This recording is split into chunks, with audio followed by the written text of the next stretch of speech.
From the conference center at Temple Square in Salt Lake City, this is the 솔트레이크 시티 템플 스퀘어의 컨퍼런스 센터에서 열리고 있는 본 모임은 예수 그리스도 후기 성도 교회의 제183차 연차 대회입니다. 총관리 여건들과 교회 본부 여건들이 말씀하게 되며 본 모임의 음악은 몰몬 태브네클 합창단이 제공합니다. This broadcast is furnished as a public service by Bonneville Distribution. Any reproduction, recording, transcription, or other use of this program without written consent is prohibited.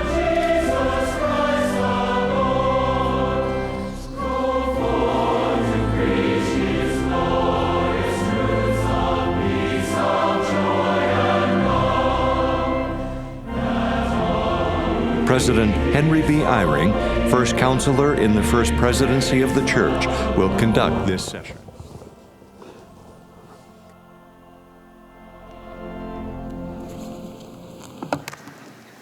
Brothers and sisters, we welcome you to the fourth 형제자매 여러분, 예수 그리스도 후기 성도 교회 제183차 연차 대회 네 번째 모임에 오신 것을 환영합니다.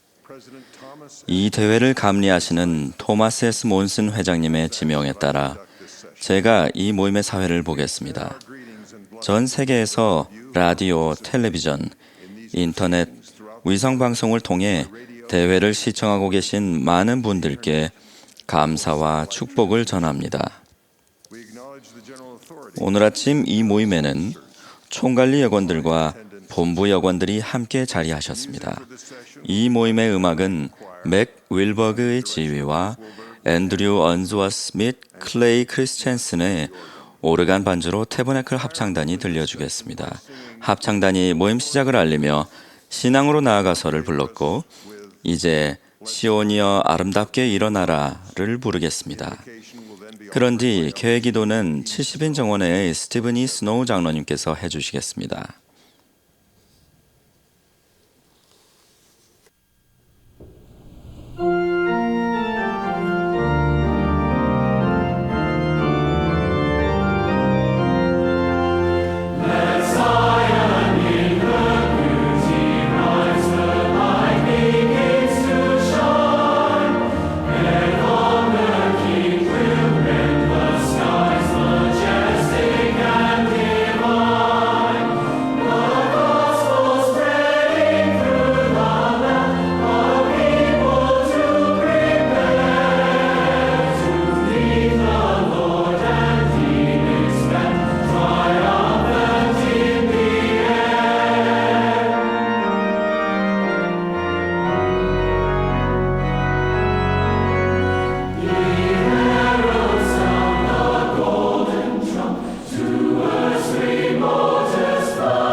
Our Father in heaven, this 하늘에 계신 아버지, 이 아름다운 안식일 아침에 저희가 당신께 감사드렸옵나니 저희 회원들과 성도들이 연차 대회를 함께 할 수 있는 기회에 감사드립니다. 저희가 함께 할 수 있는, 전 세계에서 함께 할 수 있는 기술을 허락하여 주신 것을 감사드립니다. 저희가 이런 특별한 영을 경험할 수 있게 해주신 것을 감사드립니다. 저희가 이 대회를 통해서 듣고 배우는 것을 통해서 저희가 성장할 수 있는 기회를 갖게 해주신 것을 감사드립니다. 저희의 친구들과 이웃들과 우리 가족들이 함께 할 수 있도록 저희가 매일마다 우리의 삶이 더 향상될 수 있도록 축복해 주시옵소서. 저희가 말씀과 음악을 통해서 또 기도를 통해서 저희가 더 많은 축복을 받을 수 있음을 감사드립니다. 당신의 영이 저희와 함께 하여서 저희가 더 잘 배울 수 있도록 그래서 기도드립니다. 예수 그리스도 이름으로 기도드립니다. 아멘.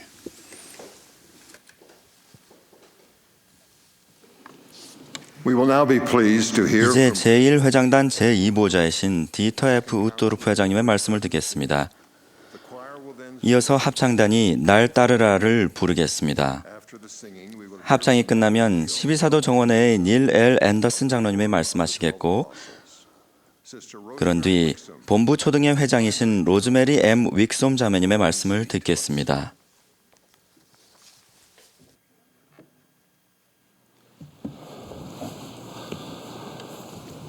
I have a cherished painting in my office. 제 사무실에는 제가 무척 소중히 여기는 그림이 하나 있는데 깨달음으로 가는 문이라는 그림입니다. 이 그림은 제 친구인 덴마크 화가 요한 벤튼이 그린 것으로 그는 덴마크 코펜하겐에서 초대 스테이크 회장을 지낸 사람입니다.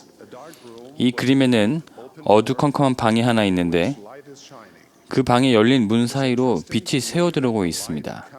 흥미로웠던 것은 문을 통해 들어오는 빛이 문 바로 앞만 비출 뿐 방 전체를 밝혀주지는 못한다는 것이었습니다. 이 그림에서 어둠과 빛은 제게 인생을 나타내는 하나의 은유와도 같습니다. 때때로 우리가 어둠 속에 있다는 느낌을 받는 것은 필멸의 존재로서 우리가 사는 삶의 한 부분입니다. 우리는 사랑하는 사람을 잃었을 수도 있고 자녀 중 하나가 길을 벗어나기도 하며 병원에서 걱정스러운 진단을 받았을 수도 있고 취업이 어려워 의심이나 두려움에 휩싸여 있을 수도 있습니다. 외롭다거나 사랑받지 못한다고 느낄 수도 있습니다. 그러나 현재 상황 가운데서 우리가 어찌할 바를 모른다 하더라도 하나님은 소망의 빛을 약속하십니다. 그분께서는 우리 앞에 빛을 주셔서 어둠에서 벗어날 길을 보여주겠다고 약속하십니다. 저는 어두움으로 가득 찬 방에서 자라난 한 여성에 관한 이야기를 들려드리고 싶습니다. 저는 그 여성을 편의상 제인으로 부르겠습니다. 제인은 3살이 되었을 때부터 되풀이하여 매를 맞고 업신여김을 받으며 학대를 당하며 살았습니다. 협박과 조롱을 받았습니다. 매일 아침 일어날 때면 다음 날까지 살아있기는 할지 모른다고 생각했습니다. 마땅히 제인을 보호해 주었어야 할 자가 제인을 괴롭히거나 학대를 지속하도록 용인했던 것입니다. 제인은 자신을 지키기 위해서 느낌을 제어하는 방법을 배웠습니다. 구출될 희망이라고는 전혀 없었기에 공포라는 현실에 냉담해졌습니다. 주변에 빛이라고는 전혀 없었으므로 체념한 채 어둠을 있는 그대로 받아들였습니다. 끊임없이 쉬지 않고 악과 접촉하면서 생긴 무감각한 마음으로 제인은 언제든 자신이 죽을 수도 있다는 현실을 받아들였습니다. 그러다가 18살이 되자 제인은 예수 그리스도 후기성도 교회를 만나게 되었습니다. 회복된 복음이 주는 기쁨과 희망이 그녀의 마음속을 파고들었으며 제인은 침례를 받으라는 권유를 받아들였습니다. 그녀의 인생에 처음으로 빛이 깃들었고 제인은 자기 앞에 놓인 밝은 길을 보았습니다. 제인은 자기를 둘러싼 어둠을 벗어났으며 학대자로부터 멀리 떨어진 학교에 다니기로 결정했습니다. 마침내 제인은 어둠과 악이라는 환경으로부터 자유로워졌다고 느꼈으며 구주의 감미로운 평화와 놀라운 치유를 느끼게 되었습니다. 그러나 수년이 지나 그 학대자가 세상을 떠난 뒤 제인은 어린 시절에 겪었던 공포스러운 일로 다시금 곤경에 처하게 되었습니다. 깊은 슬픔과 분노가 치밀기 시작했고 복음 안에서 찾았던 그 놀라운 빛이 파괴될 위험에 처하게 되었습니다. 제인은 어둠이 자신을 좀먹도록 그렇게 허용한다면 자신의 박해자가 최후의 승리를 거두게 된다는 것을 깨달았습니다. 제인은 심리 상담을 받고 의학적인 치료를 받았으며 치유를 위한 최선의 길은 어둠이 존재한다는 사실을 알고 이런 현실을 받아들이되 거기에 머무르지 않는 것임을 깨달았습니다. 그 까닭은 제인이 이제 알고 있듯이 빛이 또한 존재하며 이 빛이야말로 제인이 머물기로 선택한 곳이었기 때문이었습니다. 과거에 겪은 어두운 일로 제인은 쉽사리 앙심을 품고 원한을 품으며 난폭해지기까지 할 수도 있었습니다. 그렇지만 제인은 그러지 않았습니다. 노여움과 상처난 마음 또는 냉소주의에 사로잡혀 어둠을 확산하고자 하는 유혹에 빠지지 않았으며 대신 제인은 소망이란 끈을 굳게 잡고 하나님의 도움으로 치유될 수 있었습니다. 제인은 빛을 바라는 선택을 했으며 자신의 삶을 남을 돕는 데 바치기로 했습니다. 이 결정으로 제인은 어두운 과거를 뒤로 한 채 빛나는 미래를 향한 걸음을 내디뎠습니다. 제인은 학교 교사가 되었고 수십 년이 지난 지금 그녀는 수백 명의 어린이에게 그들이 가치 있고 중요한 존재라는 것을 깨닫도록 돕고 있으며 사랑으로 그들의 삶에 많은 영향을 끼치고 있습니다. 약하고 괴로움을 당하며 용기를 잃은 사람들의 지치지 않는 옹호자가 되었습니다. 주위 사람 모두를 일으켜 세우고 강화하며 감동케 하고 있습니다. 제인은 우리가 어둠에서 멀리 벗어나고 더 밝은 희망의 빛을 향해 나아갈 때 치유가 일어날 수 있다는 것을 알았습니다. 제인은 자신의 삶을 탈바꿈했을 뿐 아니라 수많은 사람들의 삶을 영원히 축복하게 된 것은 신앙과 소망 그리고 사랑을 실질적으로 적용함으로써 이루어졌습니다. 여러분 중에는 어둠의 영향력이 점점 여러분에게 파고든다고 느끼시는 분들도 있을 수 있습니다. 걱정이나 근심 또는 의심으로 힘들어하시는 분도 있을 수 있습니다. 여러분 모두에게 놀라우면서도 확실한 진리를 한 가지 말씀드리겠습니다. 하나님의 빛은 실제합니다. 그 빛은 모든 사람이 이용할 수 있습니다. 모든 것에 생명을 줍니다. 그 빛에는 가장 깊은 상처의 고통을 완화하는 힘이 있습니다. 우리의 영혼의 고독과 아픔을 치유하는 몰약이 될 수 있습니다. 절망의 나락에 빠져 있을 때에도 밝은 희망의 씨앗을 심어줄 수가 있습니다. 그 빛은 가장 깊은 슬픔의 골짜기까지도 비춰줄 수 있습니다. 그 빛은 우리 앞에 있는 길을 비춰주어 가장 어두운 밤을 지나 약속된 새로운 새벽으로 인도합니다. 이 빛이 바로 세상에 오는 모든 사람에게 빛을 주는 예수 그리스도의 영입니다. 그렇지만 단지 어둠 속에 앉아서 누군가가 스위치를 켜주기만을 기다린다는 것은 그것은 옳지 않은 행동이며 그런 사람에게는 영적인 빛이 좀처럼 나타나지 않습니다. 그리스도의 빛을 찾고 인식하기 위해서는 신앙의 행동이 필요합니다. 세속적인 눈으로는 영적인 빛을 분별할 수 없습니다. 주님께서는 이렇게 말씀하셨습니다. 나는 어둠에 비치는 빛이 돼 어둠이 이를 깨닫지 못하느니라. 이는 육에 속한 사람은 하나님의 성령의 일들을 받지 아니하나니 이는 그것들이 그에게는 어리석게 보임이요 또 그는 그것들을 알 수도 없나니 그러한 일은 영적으로 분별되기 때문이라. 그렇다면 우리는 어떻게 하나님의 빛이라는 희망을 찾을 수 있겠습니까? 첫째, 여러분이 계신 곳에서 시작하십시오. 하나님 아버지의 축복과 은사를 경험하기 위해 우리가 꼭 완전해야 하는 것은 아니라는 사실을 알면 기쁘고 신이 나지 않습니까? 하느님의 축복을 받기 위해 완전해야 할 필요는 없습니다. 사실 하늘이 열려 하늘의 축복이 우리 영혼을 적시기 시작하는 것은 우리가 빛을 향해 첫 걸음을 내딛는 바로 그 순간부터입니다.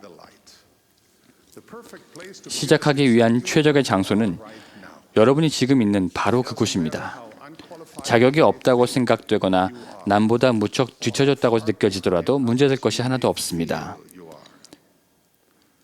하나님 아버지를 찾는 바로 그 순간에 그분의 빛에 대한 소망은 여러분의 영혼을 깨우고 활기를 띠게 하며 여러분의 영을 더욱 고귀하게 해주기 시작합니다.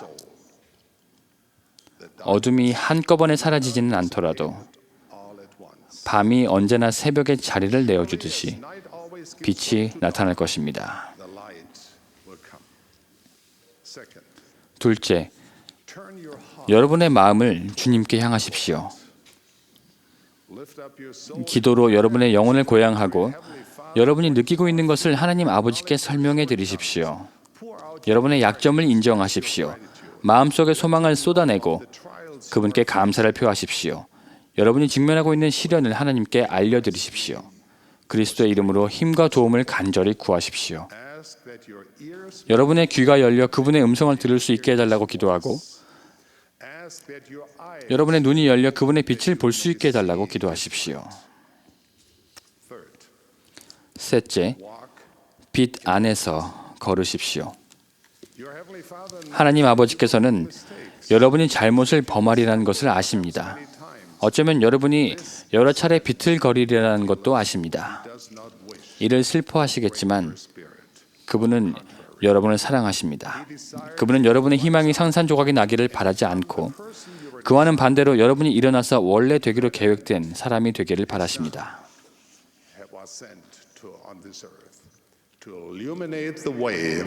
이를 위해 하나님께서는 길을 밝히고 우리가 가는 길에 놓인 걸림돌을 안전하게 통과할 수 있는 방법을 보여주시려고 그분의 아들을 보내셨습니다. 또 제자의 길을 가도록 가르쳐주는 복음을 주셨습니다. 복음은 우리가 그분께서 사랑하시는 아들의 발자취를 따르는 동안 그분의 빛 가운데 걷기 위해 마땅히 알아야 하고 행해야 하며 되어야 하는 것들을 우리에게 알려줍니다.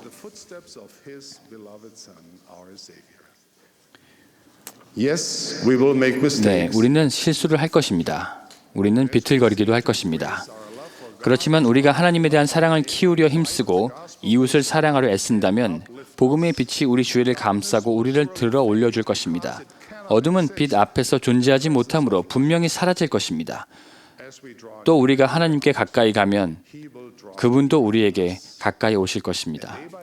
그리고 날이 갈수록 하나님의 빛에 대한 소망이 우리 안에서 자라나 점점 더 밝아져 마침내는 대낮이 될 것입니다. 어둠 속을 걷고 있다고 느끼시는 분들께 저는 인류의 구주께서 주신 이 특별한 약속에 의지하시기를 권고합니다.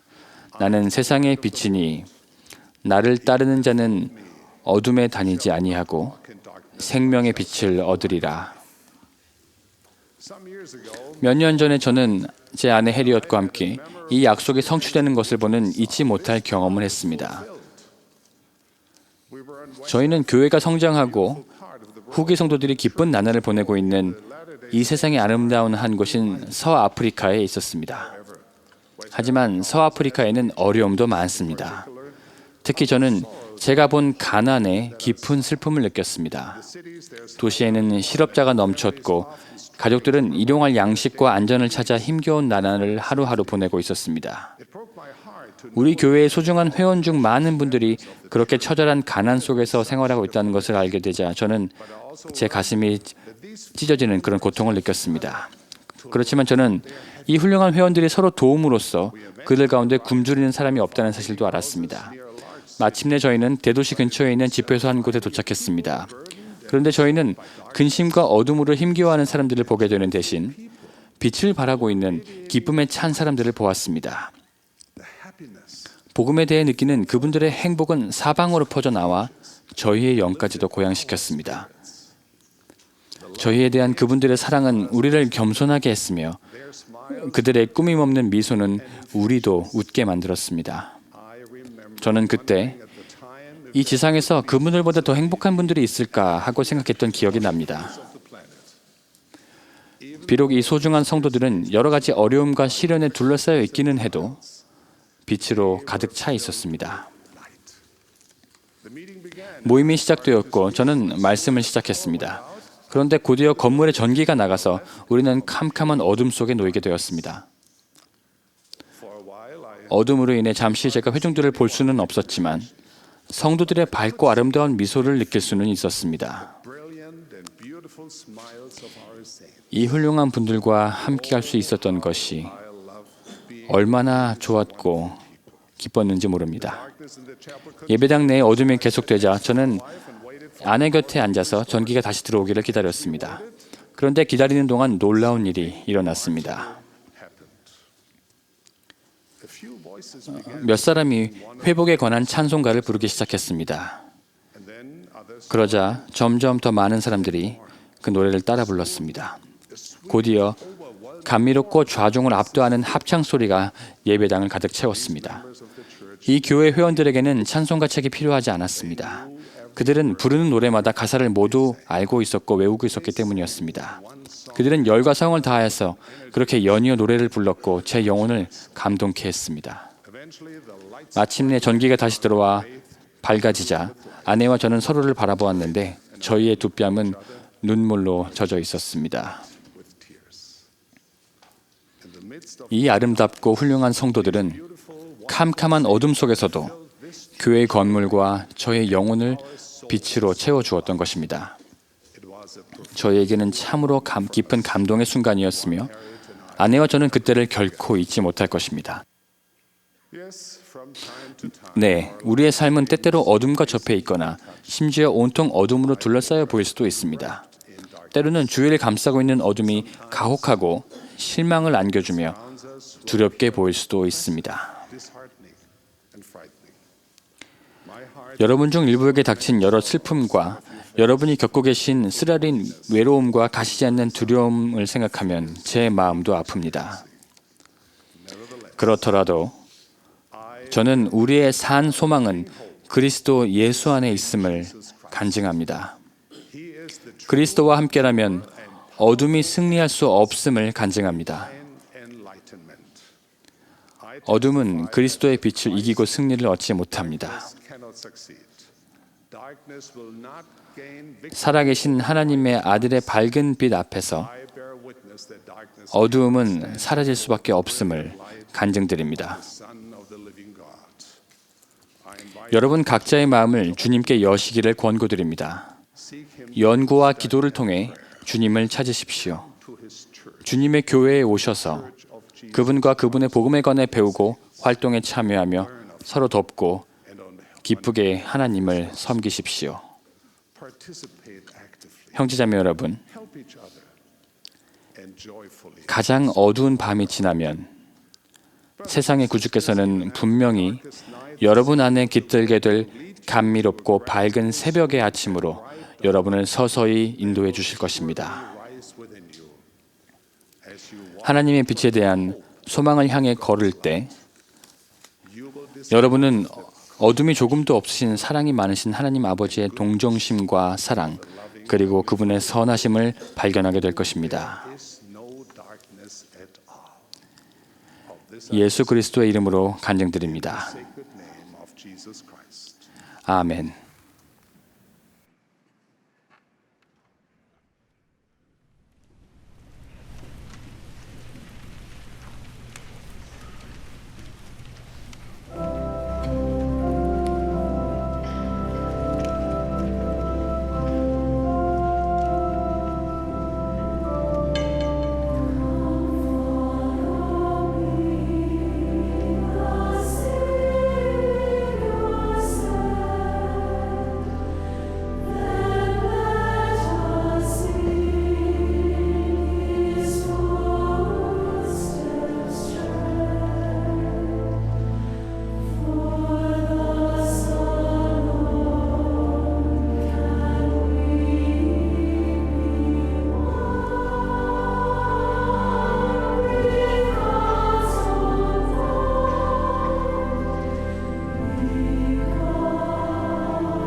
The mortal life of Jesus Christ. 예수 그리스도의 필멸의 삶은 기적으로 가득 차 있습니다. 이에는 동정녀 어머니, 새로 나타난 별, 목자들에게 나타난 천사, 눈을 뜬 시각장애인, 걷게 된 지체장애인, 겟세마네와 무덤에 나타났던 천사들, 그리고 가장 위대한 기적이라 할 수 있는 그분의 영광스러운 부활이 있습니다. 부활하신 주님께서 11사도들에게 오셔서 다음과 같이 말씀하셨을 때 갈릴리 근처 산에 있던 그들의 모습이 상상이 되십니까? 그러므로 너희는 가서 모든 민족을 제자로 삼아 아버지와 아들과 성령의 이름으로 침례를 베풀고 또 이르시되 너희는 온 천하에 다니며 만민에게 복음을 전파하라. 모든 민족이라고요? 온 천하이라고요? 만민에게라고요? 그게 가능했을까요? 예수님이 제자들을 안심시켰을지라도 그들은 복음을 전파하는 과정에서 그런 기적이 실제로 가능할지 궁금해했을 것입니다. 신앙이 두려움을 밀어내자 베드로는 목소리를 높여 이렇게 말했습니다. 예루살렘에 사는 모든 사람들아, 내 말에 귀를 기울이라. 나사렛 예수를 너희가 법 없는 자들의 손을 빌려 못 박아 죽였으나 이 예수를 하나님이 살리신지라. 우리가 다 이 일의 증인이로다. 그날 부인할 수 없을 정도로 영이 크게 임했으며 3천 영혼이 침례를 받았습니다. 예수님이 약속하신 것처럼 믿는 자들의 신앙을 따라 징표와 기적들이 임했습니다. 183년 전에 예수 그리스도의 교회가 지상에 회복됐을 때 주님이 소수의 그의 제자들에게 명하셨던 그 명령은 수세기 전에 말씀하셨던 그분의 말씀을 되풀이합니다. 또 경고의 음성이 모든 백성에게 미치리라. 대저 진실로 그 소리는 온 세상으로 그리고 땅 끝까지 나아가야만 하나니. 모든 백성에게라고요. 온 세상으로라고요. 땅 끝까지라고요. 그것이 가능했을까요? 구주께서 이 후기 성도들을 안심시키셨지만 그들이 이 놀라운 사업이 미칠 영향력과 그 운명을 과연 꿰뚫어 볼 수 있었을까요? 그들은 복음을 전파하는 과정에서 그런 기적이 정말로 가능할지 궁금해했을 것입니다. 다시 한번 신앙이 두려움을 몰아내고 수천 명이 침례를 받았습니다. 영국에서 윌포드 우드롭 장로는 한 지역의 주민 전체가 자신이 도착하기만을 기다리는 것을 알게 됐습니다. 주님의 영은 그들에게 임했고 우드롭 장로는 벤보우 농장에서 보냈던 첫 달에 45명의 목사들과 수백 명의 그 회원들에게 침례를 주었습니다. 우리의 시기도 다르지 않습니다. 데이비드 A. 베드나 장로님과 저는 약 40년 전에 선교사였습니다. 그리고 이 붉은 의자에 앉아있는 귀한 선교사들 중 저희가 가장 연장자는 아니란 점을 분명히 말씀드립니다. 그때는 16,000명의 선교사가 있었습니다. 몬슨 회장님이 어제 말씀하셨듯이 이제는 그 어느 때보다도 많은 65,000명의 선교사가 있습니다. 그때 스테이크는 562개였습니다. 지금은 3,000개 이상이 있습니다. 그 당시에 와드와 지부는 59개국에 있었습니다. 오늘날에는 전 세계 224개의 영토와 국가 중 189곳의 회중이 있습니다. 니파이가 예언했던 것처럼 우리는 그 수에서는 적습니다. 하지만 동시에 여러분과 저는 다음과 같은 다니엘의 예언적 말씀을 목격하고 있습니다. 손대지 아니한 돌이 온 세계를 가득 채우리라. 우리의 시대는 놀라운 기적의 시대입니다. 6개월 전에 몬슨 회장님께서 선교 사업을 하길 원하는 젊은 남성과 여성에 대한 선교사 연령 변경에 대해 발표하셨을 때 그곳에는 부인할 수 없는 큰 영이 임했습니다. 젊은 남성과 여성들은 신앙으로 두려움을 극복하고 앞으로 나아갑니다. 연차 대회 후 목요일에 저는 선교사 부름장을 제1회장단에게 추천하는 임무를 수행하면서 이미 18세의 형제와 19세의 자매들이 그들의 계획을 수정해 의사를 만나 검진을 받고 감독님 스테이크 회장님과 접견을 해서 선교사 부름장을 제출한 것을 보고는 놀라움을 금치 못했습니다. 그 모든 것을 5일 만에 했던 것입니다. 수천 명이 더 그 대열에 합류했습니다. 그것은 기적입니다. 우리는 자매님들의 역동적인 신앙과 전 세계적으로 증가하는 선교사들의 수, 그리고 봉사할 준비가 된 부부들의 수가 증가하는 것을 보면서 감사합니다.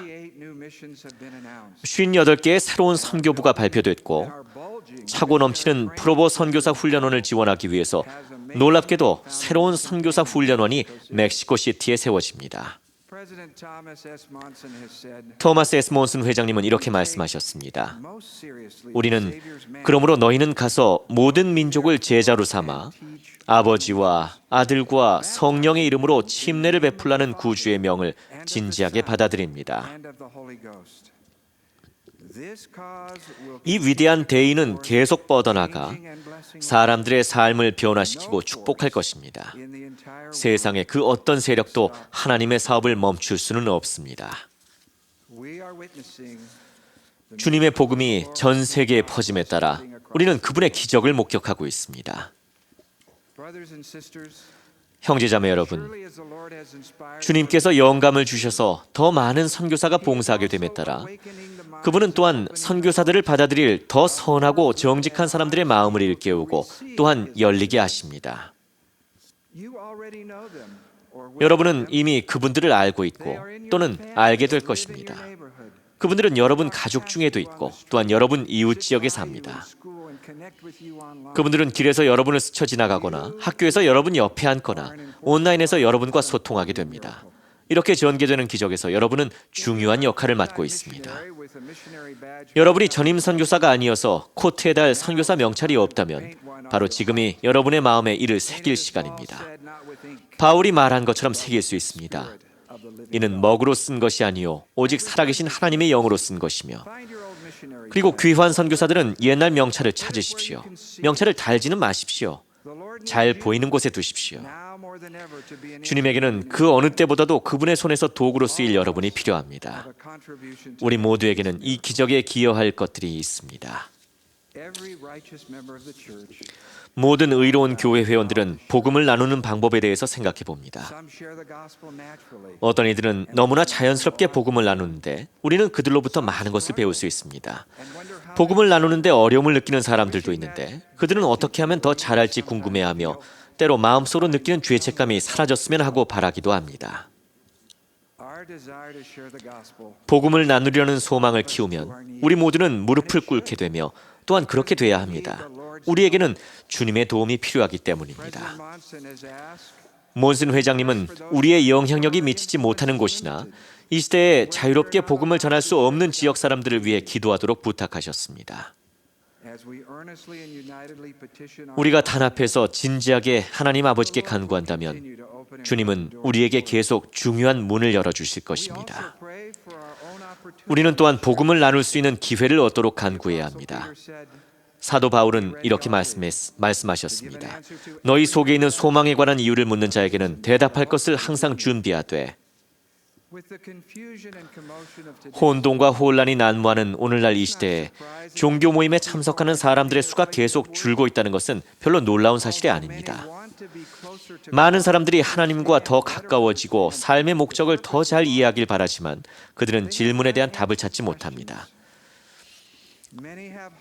많은 사람들이 진리의 마음을 열지만 선지자 아모스가 묘사한 것처럼 그들은 여호와의 말씀을 구하려고 돌아다녀도 얻질 못합니다. 여러분은 그들의 질문에 답해 줄 수 있습니다. 매일 나누는 대화에서 그리스도를 믿는 그들의 신앙을 키워줄 수 있습니다. 구주께서는 이렇게 말씀하셨습니다. 너희의 빛을 들어 그것으로 세상에 비치게 하라. 보라, 나는 너희가 지켜들 빛이니. 여러분이 누구에게 말을 건네야 할지 알기 위해 기도할 때 이름과 얼굴이 여러분 마음속에 떠오르리란 것을 약속드립니다. 어떤 말을 해야 할지는 바로 필요한 그 순간에 주어질 것입니다. 여러분에게 기회가 열릴 것입니다. 신앙이 두려움을 몰아내게 되고 주님께서는 여러분에게 개인적인 기적이 일어나도록 축복해 주실 것입니다. 구주께서는 복음을 나누는 방법에 대해 가르쳐 주셨습니다. 저는 선생이시여 어디 계시오니까? 라고 질문했던 안드레의 이야기를 좋아합니다. 예수님은 어디에서 사시는지 그 장소를 말씀해 주시면서 답하실 수 있었습니다. 하지만 그분은 안드레에게 이렇게 답하셨습니다. 와서 보라. 구주께서는 이렇게 말씀하시는 것이라 생각됩니다. 와서 내가 사는 곳뿐만 아니라 내가 어떻게 사는지도 보라. 와서 내가 누구인지 보라. 와서 영을 느끼라. 우리가 그날 있었던 일에 대해 모든 것을 알지는 못하지만 안드레가 그의 형제 시므온을 찾았을 때 이렇게 외쳤다는 것은 압니다. 우리가 그리스도를 만났다. 대화를 나눌 때 관심을 보이는 이들에게 우리는 구주의 모범을 따라 이렇게 권유할 수 있습니다. 와서 보세요.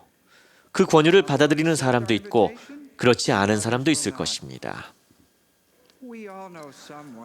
와서 보라는 그러한 권유를 여러 차례 받은 후에야 이를 받아들이는 사람이 있다는 것을 우리 모두는 알고 있습니다. 또한 한때 우리와 함께 있지만 지금은 좀처럼 볼 수 없는 사람들에 대해서도 생각해야 하는데 다시 한번 그들에게 돌아와서 보라고 권유해야겠습니다. 우리는 각 사람이 내리는 결정을 존중합니다.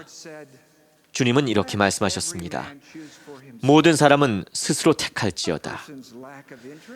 관심을 보이지 않는다 해서 그 사람과의 우정이나 사랑에서 소원해질 필요는 없습니다. 와서 보라고 권유할 때 이를 받아들이든 그렇지 않든 여러분은 주님이 이를 승인하심을 느낄 것이며 그러한 느낌 덕분에 또한 여러분의 믿음을 나누려는 신앙이 증대될 것입니다.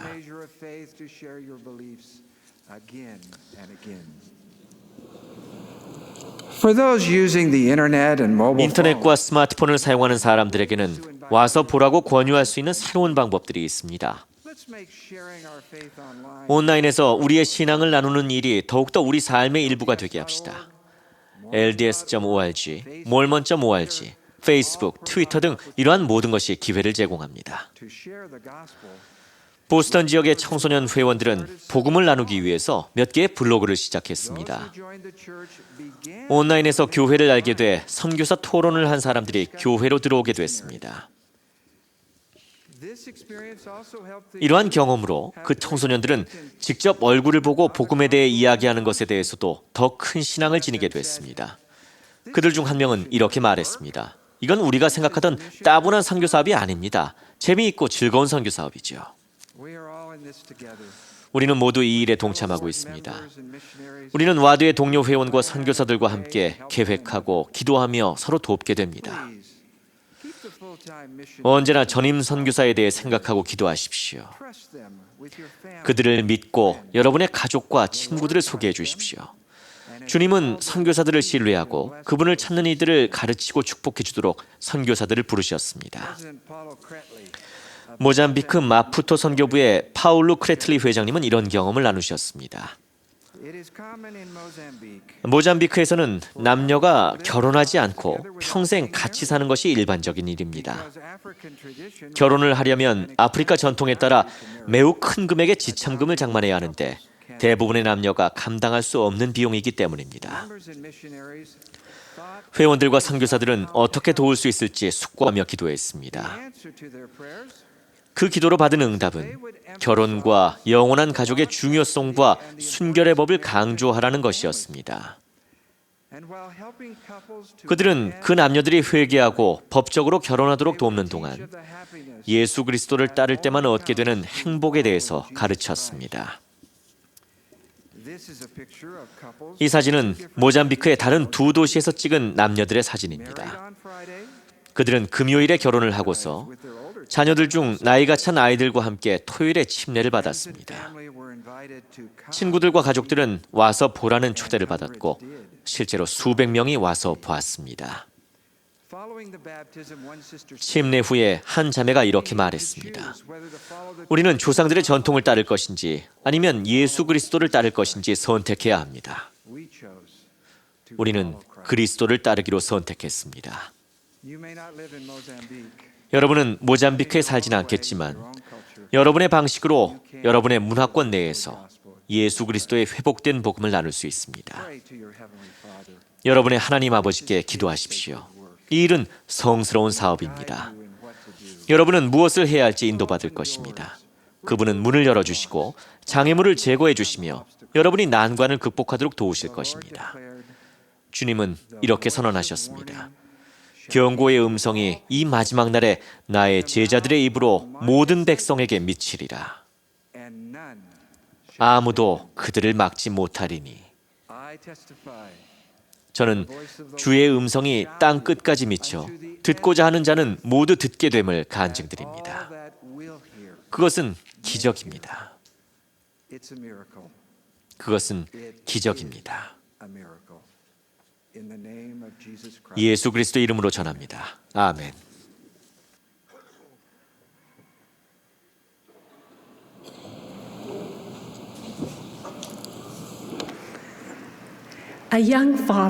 최근 한 젊은 아버지가 정말 훌륭했던 2학년 담임 선생님의 부고를 접했습니다.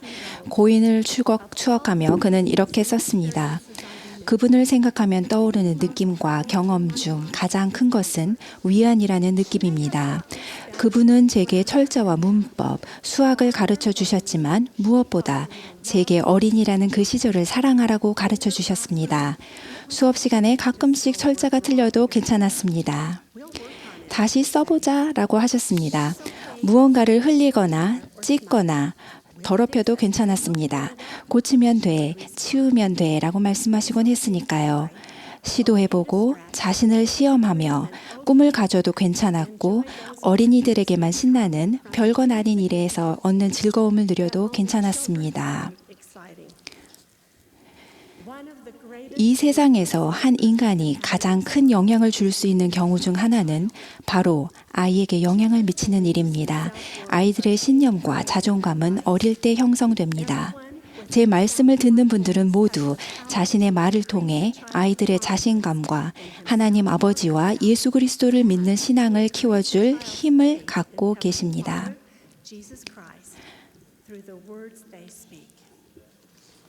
힐라멘서 5장에는 이렇게 나옵니다. 그러니 이제 나의 아들들아, 하나님의 아들 곧 그리스도이신 우리 구속주의 반석 위에 너희가 너희의 기초를 세워야 함을 기억하라. 이것은 힐라멘이 아들들에게 가르친 내용입니다. 계속 읽겠습니다. 이에 그들이 그의 말을 기억하였던지라 그들이 온 백성 가운데 하나님의 말씀을 가르치기 위하여 나아갔나니. 힐라멘의 아들들은 박해받고 투옥되었지만 그들이 들은 말은 결코 그들을 저버리지 않았습니다. 그들은 보호받고 불기둥에 둘러싸였습니다. 그때 그들을 감금했던 이들에게 한 음성이 들렸습니다. 너희는 회개하고 나의 종들을 더 이상 멸하려 하지 말라. 그것은 우레의 목소리도 아니요 크게 떠드는 소란한 음성도 아니요 또 도리어 보라 그것은 마치 속삭임과도 같은 심히 부드럽고 조용한 음성이었으되 참으로 영혼에까지 꿰뚫었으며 우리는 하늘에서 온 그 음성으로부터 배울 수 있습니다. 그것은 크지도 꾸짖지도 모욕적이지도 않은 음성이었습니다. 오히려 희망을 주는 동시에 확실한 방향을 제시하는 심히 부드럽고 조용한 음성이었습니다. 우리가 아이들에게 말하는 방식과 사용하는 단어는 아이들을 격려하고 고양시킬 수 있으며 신앙을 강화시켜 하나님 아버지에게 다시 돌아가는 길에 머물게 해줄 수 있습니다. 아이들은 들을 준비를 하고 지상에 옵니다. 한 원단 매장에서 어린아이가 듣고 있다는 것을 보여주는 한 가지 사건이 있었습니다. 매장이 손님들로 한창 붐비던 중에 한 어머니가 어린 아들을 잃어버려 얼굴이 사삭이 되었습니다. 처음에 그 어머니는 아들의 이름을 불렀습니다. 카너라는 그 아이의 이름을 부르며 어머니는 매장을 황급히 돌아다녔습니다. 시간이 흐를수록 어머니의 목소리는 더 커지고 초조해졌습니다.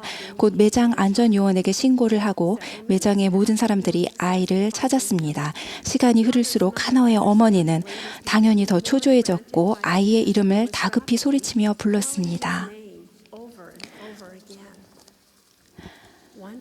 마음속으로 기도를 한 고객은 카너가 아마 매장 어딘가에서 엄마가 자신의 이름을 소리쳐 부르는 것을 듣고 겁에 질렸을 거라는 생각이 들었습니다.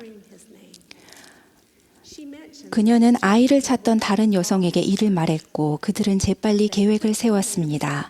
그들은 함께 원단 진열대 사이를 지나다니며 조용히 카너야, 내 목소리가 들리면 저 여기 있어요 라고 말해보렴 이라고 말했습니다.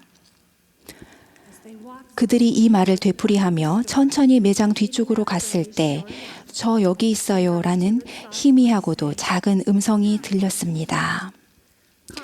카너는 원단 진열대 아래 원단 더미 사이에 숨어 있었습니다. 카너가 대답할 수 있도록 용기를 준 것은 심히 부드러운 음성이었습니다. 아이의 마음에 와닿는 말을 하려면 아이의 필요사항을 알아야 합니다. 아이의 필요사항을 알기 위해 기도한다면 우리의 말은 아이들의 마음속에 영향을 미칠 힘을 갖게 될 것입니다. 우리가 성신의 인도를 구할 때 우리의 노력은 극대화될 것입니다. 주님은 이렇게 말씀하셨습니다. 내가 너희 마음에 넣어줄 생각을 말하라. 이는 너희가 말할 바가 바로 그 시각에 참으로 바로 그 순간에 너희에게 주어질 것임이니라. 안타깝게도 많은 아이들이 주의를 분산시키는 세상 것으로 인해 자신의 관점을 정립하도록 도와줄 격려의 말을 듣지 못하고 있습니다. UCLA 더 건강한 자녀 가족 지역사회 센터의 원장이자 의사인 닐 해펀 박사는 일부 부모는 자녀에게 최선을 다한다고 생각하지만 사실상 방치하고 있다고 말합니다. 그는 한 연구에서 18개월 된 아기와 그 부모를 관찰했습니다. 그들의 아들은 행복한 듯 했고 활동적이며 함께 참여하곤 했다. 분명 부모와 함께 피자를 먹고 시간을 보내는 것도 좋아했다. 저녁 식사 후 부인은 할 일이 있어 남편에게 나이를 맡겼다. 아빠가 휴대폰 문자 메시지를 읽기 시작하자 아이는 피자 크러스트 조각을 던지며 아빠의 관심을 끌려했다. 아빠는 관심을 돌려 다시 아이와 놀아주기 시작했지만 곧 그는 아내가 돌아올 때까지 아이와 함께 휴대전화로 동영상을 감상했다. 이 두 경우에서 해펀 박사는 부모와 자녀 간의 관계가 약해질 때 아이의 불만족이 점차 커져간다는 사실을 알게 되었다. 아마도 전자기기를 꺼놓는 일이 아이의 필요사항을 충족할 수 있는 방법을 알기 위해 드린 우리 기도에 대한 응답은 아닐까요? 우리의 주의가 분산되면 아이들과 함께 교류하고 대화할 수 있는 소중한 기회는 사라지고 맙니다. 전자기기를 끄고 서로 다시 교류하는 시간을 매일 가져보면 어떻겠습니까? 그냥 모든 기기를 꺼버리십시오. 그러면 처음에는 집안이 조용해지면서 어떻게 해야 할지, 뭐라고 해야 할지 모르겠다는 생각이 들 수도 있습니다. 하지만 아이에게 온전히 관심을 쏟을 때 대화가 시작되며 서로의 말을 더 잘 경청하게 될 것입니다. 우리는 또한 기록을 통해 아이들에게 영향을 줄 수 있습니다. 니파이는 이렇게 기록했습니다. 그리스도를 믿게 하고 하나님과 화목하게 하려 부지런히 수고하여 기록함이니. 토마스 S. 몬슨 회장님은 1960년대 북베트남 상공에서 피격된 공군이었던 제이 헤스의 경험을 나누셨습니다. 2년 동안 그의 가족은 그의 생사 여부를 알지 못했습니다. 하노이에서 그를 체포한 사람이 마침내 그에게 집으로 편지를 보내도록 허락했으나 메시지는 25개 이내에 영문 단어로 제한했습니다. 몬슨 회장님은 이렇게 질문하십니다. 우리가 그와 같은 상황, 즉 2년 동안 가족을 보지 못했고 그들을 다시 보게 될지 어떨지도 모르는 상황에 처한다면 여러분과 저는 가족들에게 뭐라고 말하겠습니까? 가족들이 자신임을 알아볼 수 있는 무언가를 남기기 위해 또 그들에게 귀중한 조언을 해주고 싶어서 헤스 형제는 이렇게 썼습니다. 다음 사항은 중요함. 성전 결혼, 선교 사업, 대학교, 전진에 나아가고 목표를 세우고 역사를 기록하고 1년에 2번은 가족 사진을 찍을 것. 25개 이내의 단어밖에 기록할 수 없다면 자녀에게 뭐라고 쓰시겠습니까? 앞서 언급했던 2학년 담임 선생님에 대한 추억을 기록한 그 젊은 아버지는 현재 예쁜 딸아이를 키우고 있습니다. 그는 자신의 마음에 세상 것과는 다른 신뢰가 자리 잡혀 있다고 느꼈습니다. 성장하는 딸에게는 어떤 미래가 펼쳐질까요? 그는 딸의 가슴속 깊이 자리 잡을 어떤 말을 하게 될까요? 어떤 말이 딸을 격려하고 고양시키며 올바른 길에 머물도록 도와줄까요? 아버지가 넌 하나님의 자녀란다 라는 말을 해줄 때 변화가 일어날까요? 딸은 아버지가 종종 내 전부를 사랑한단다 라고 말씀하셨다는 것을 언젠가 기억하게 될까요? 하나님 아버지께서 이는 내 사랑하는 아들이요 내 기뻐하는 자라 라고 하셨을 때 그 말씀이야말로 그분께서 그분의 아들과 우리 모두에게 하신 말씀이 아니겠습니까? 하나님 아버지께서 그분의 아들 예수 그리스도와 우리를 사랑하시는 그 마음이 우리가 자녀들에게 하는 말과 글에서 드러나길 바랍니다. 우리 모두 잠시 시간을 내어 귀 기울이기를 바랍니다. 아이들은 크고 기이한 것을 우리에게 말해줄 수 있기 때문입니다. 예수 그리스도 이름으로 말씀드립니다. 아멘.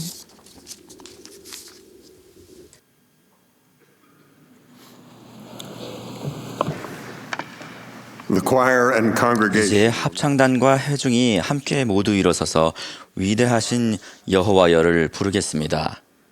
following the singing 노래가 끝나면 70인 회장단 일원이신 엘 휘트니 클레이튼 장로님이 말씀하시겠습니다. he will be followed 이어서 12사도 정원회의 엘톤 페리 장로님의 말씀을 듣겠고 다시 합창단이 사랑이 깃든 곳에를 부르겠습니다. where love is.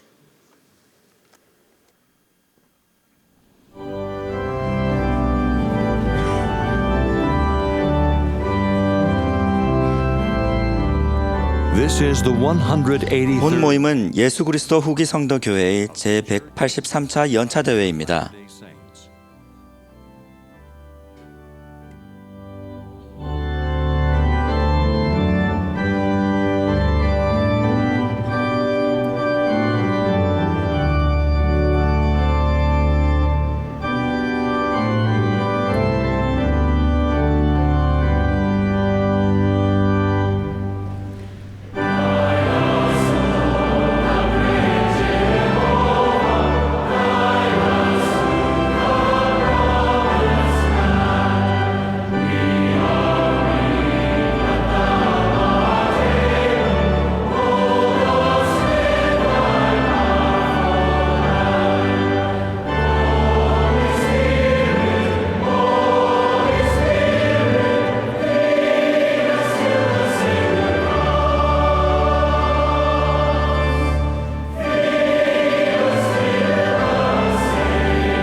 몇 년 전 어느 날 저녁에 저희 부부는 아들네 저녁 식사에 초대를 받아 갔습니다. 어린 자녀가 있는 가정이라면 늘 그렇듯이 여기저기서 시끄러운 소리가 요란하며 그렇기에 더욱 재미있는 일들이 생깁니다. 저녁 식사를 마친 후에 4살 된 손녀 안나와 저는 식탁에 그대로 앉아 있었습니다. 제가 자신만 바라보고 있다는 사실을 깨달은 그 아이는 의자에서 일어나서 제 눈을 빤히 들여다보았습니다. 제가 자신을 보고 있음을 확인한 손녀는 보고 배우세요 라고 준엄하게 명하더니 저를 위해 춤추고 노래를 불렀습니다. 보고 배우세요라는 안나의 말은 어린아이의 입에서 나오는 지혜였습니다. 우리는 어떤 것을 본 후에 보고 느낀 것을 생각함으로써 많은 것을 배울 수 있습니다. 그런 차원에서 훌륭하고 충실한 결혼 생활을 보고 배우면서 관찰했던 몇 가지 원리를 나누고 싶습니다. 이 원리는 건강하고 만족스러운 결혼 생활의 토대가 되며 하늘의 원리와도 부합합니다. 이 원리들을 여러분도 보고 배우시기를 바랍니다.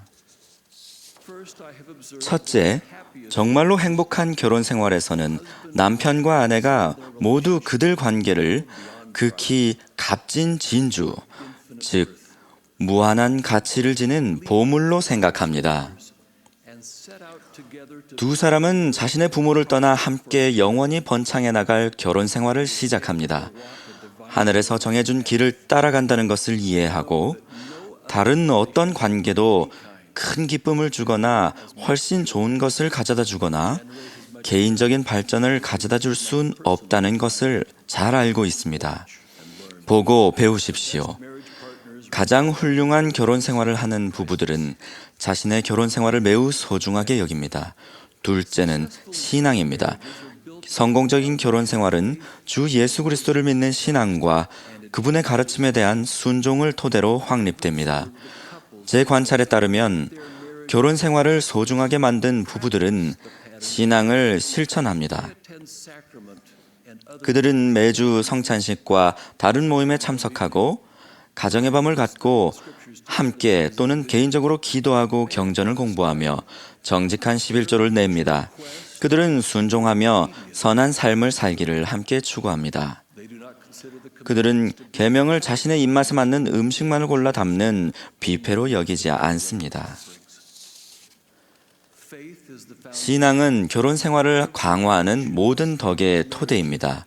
신앙을 강화하면 결혼 생활이 강화됩니다. 계명을 지킬 때 신앙이 커지며 결혼 생활에서도 조화를 이루고 생활이 즐거워집니다. 또한 결혼 생활을 건강하게 하려면 계명을 지키는 것이 꼭 필요합니다. 보고 배우십시오. 주 예수 그리스도를 믿는 신앙은 행복하고 영원한 결혼 생활의 토대입니다. 셋째는 회개입니다. 저는 행복한 결혼 생활이 회개라는 은사와 큰 관련이 있다는 것을 배웠습니다. 회개는 모든 훌륭한 결혼 관계에 꼭 필요한 요소입니다. 정기적으로 자기 평가를 정직하게 해서 회개하고 발전하는 데 필요한 절차를 따르는 배우자들은 결혼 생활에 치유의 향유를 바른 것과 같은 경험을 합니다. 회개는 화합과 평안을 회복하고 유지하도록 도와줍니다. 겸손은 회개에서 가장 중요한 부분입니다. 겸손은 이기심을 버리지 않는 것으로 자신의 방식을 강요하거나 도덕적으로 자신이 더 낫다는 자세로 말하지 않습니다. 겸손은 유순하게 답하고 변명이 아니라 이해하기 위해 친절하게 듣습니다. 겸손은 한 사람이 다른 사람을 변화시킬 수 없다는 것을 인정합니다. 하지만 신앙과 노력, 그리고 하나님의 도움이 있다면 우리 자신의 마음에 큰 변화가 일어나는 것을 경험할 수 있습니다. 마음의 큰 변화를 경험하면 다른 사람, 특히 우리 배우자를 온유하게 대하게 됩니다. 겸손은 남편과 아내가 모두 서로를 축복하고 돕고 북돋아서 매사를 결정할 때 상대방을 우선적으로 배려하려고 노력하는 것을 뜻합니다. 보고 배우십시오. 회개와 겸손은 결혼 생활을 행복하게 합니다. 넷째는 존중입니다. 제가 관찰한 바에 따르면 훌륭하고 행복한 결혼 생활에서는 남편과 아내가 서로를 동등한 협력자로 대합니다. 결혼 생활에서 남편이 아내보다 더 우월하거나 아내를 어떤 식으로든 더 낮은 부류로 대했던 시대나 지역이 있었으나 그런 관습은 하늘의 율법과 맞지 않으며 그 자리를 올바른 행동 원리와 행동 방식으로 바꾸어야 합니다. 훌륭한 결혼 생활을 하는 남편과 아내는 배우자를 의사결정에 충분히 참여시키며 완전히 동등한 입장에서 의견을 내고 결정하도록 도움으로써 만장일치로 결정을 내립니다. 이들은 가정과 공동의 책임을 지닌 상대방을 서로 돕는 것에 가장 큰 초점을 둡니다. 그들 결혼 생활의 기반은 타협이 아니라 협동입니다. 그들의 저녁 식사 시간과 가족 시간은 그들 하루 일과의 중심이며 최선의 노력을 기울이는 대상입니다. 그들은 전자기기를 끄고 서로 모여 즐거운 시간을 갖고 가사 책임을 분담합니다. 가능하다면 그들은 매일 밤에 자녀들과 함께 책을 읽고 어린 자녀를 침대에 눕히는 일을 함께 합니다. 그들은 함께 잠자리에 듭니다. 책임과 여건이 허락하는 대로 남편과 아내는 가장 중요한 일, 즉 우리 가정에서 해야 할 일을 나란히 함께 수행합니다. 존중하는 마음이 있는 곳에는 투명함도 있습니다. 이것은 행복한 결혼 생활의 열쇠입니다. 상호 존중과 투명함을 기반으로 한 결혼 생활에는 비밀이 없습니다. 남편과 아내는 재정에 관해 함께 결정을 내리고 두 사람은 모든 정보를 공유합니다. 충실함은 존중의 한 형태입니다. 선지자들께서는 성공적인 결혼 생활을 하는 부부들은 서로에게 절대적으로 충실하다고 가르칩니다. 그러한 부부는 모든 면에서 소셜미디어를 합당하게 사용합니다. 인터넷을 사용할 때 비밀이 없으며 자신의 소셜 네트워크 비밀번호를 서로 자유롭게 공유합니다. 그들은 배우자의 성스러운 신뢰를 무너뜨릴 수도 있는 방식으로 다른 누군가의 온라인 프로필을 쳐다보지 않습니다. 그들은 인터넷상으로나 실제적으로나 부적절하게 보이는 것은 그 어떤 것도 행하거나 말하지 않습니다. 보고 배우십시오. 훌륭한 결혼 생활은 온전히 서로를 존중하고 서로에게 충실하며 모든 것에 투명합니다. 다섯째는 사랑입니다. 제가 본 정말 행복한 결혼 생활에서는 가장 행복한 계명, 즉 사랑 안에서 함께 생활하라는 계명에 순종하는 모습이 그대로 나타납니다. 주님은 남편들에게 너는 내 온 마음을 다하여 내 아내를 사랑하여 그와 결합하고 다른 아무와도 결합하지 말지니라 라고 명하셨습니다.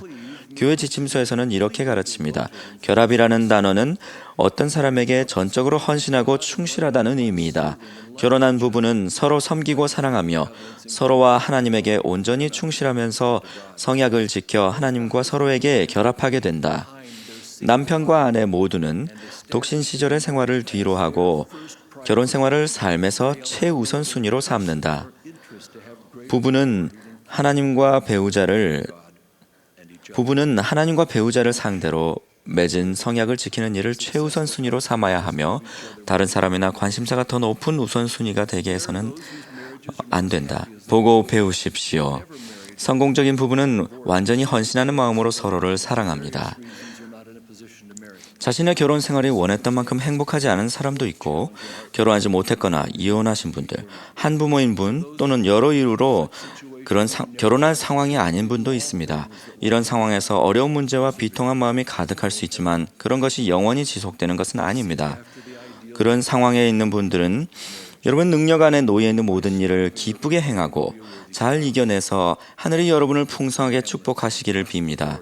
합당한 배우자가 되기 위해 노력하고 준비하는 것을 비롯하여 영원한 결혼 생활을 이룩하겠다는 이상을 추구하십시오. 계명을 지키고 주님을 신뢰하며 주님이 여러분의 갖고 계신 온전한 사랑을 신뢰하십시오. 언젠가 결혼과 관련하여 약속된 모든 축복을 바로 여러분이 받게 될 것입니다. 몰몬경에서 가장 감미로운 선구 가운데 이런 말씀이 있습니다. 또 저들은 시집가고 장가들며 주께서 저들에게 맺으신 수많은 약속대로 복을 받았더라.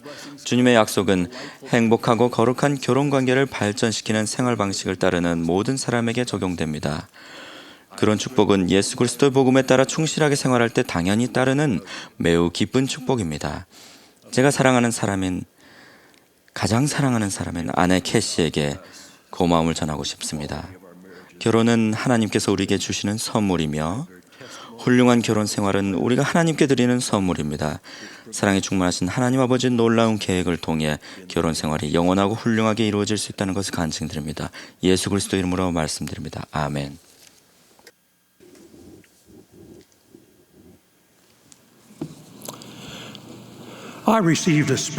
지난 성탄절에 저는 조카 딸에게서 여러 추억이 어린 특별한 선물을 받았습니다. 그 선물은 제가 결혼하여 신혼집으로 떠나게 되었을 때 가족과 함께 살던 옛집에 남겨둔 물건 중 하나였습니다. 제가 들고 있는 이 작은 갈색 책이 바로 그 선물입니다. 제2차 세계대전 중에 입대한 후기 성도 군인들은 이 책을 받았습니다. 저는 개인적으로 이 책을 히버 제이 그랜트 회장님과 그분의 보좌였던 제일 루벤 클라크 2세 및 데이비드 오 맥케이 회장님이 주신 선물로 여겼습니다.